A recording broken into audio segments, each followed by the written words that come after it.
Fala pessoal, espero que todos estejam bem. Hoje trazendo para vocês esse mega lançamento para o Proton Bus. Trata-se de um Vista Bus HI Scania K124, feito pelo nosso amigo Juan Carlos.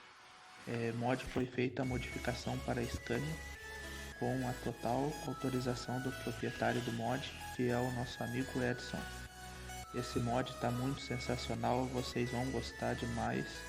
Como sempre, né? Juan sempre fazendo aquele trabalho sensacional. Esse mod foi feito o painel do zero pelo nosso amigo Juan Carlos. Vocês vão ver, o painel tá muito top, vocês vão gostar demais. E ele foi inspirado no padrão da Expresso Transpen, o painel dele, tá bom? Esse mod conta com 3 versões para download, sendo elas a versão completa, a versão light e a versão extra light. Abaixo na descrição do vídeo deixarei o download delas para vocês. Espero que todos tenham gostado do vídeo.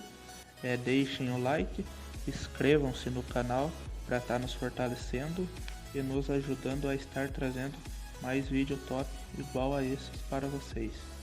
Eu vou ficando por aqui, um abração a todos, boa diversão a todos e até a próxima. Falou, fui!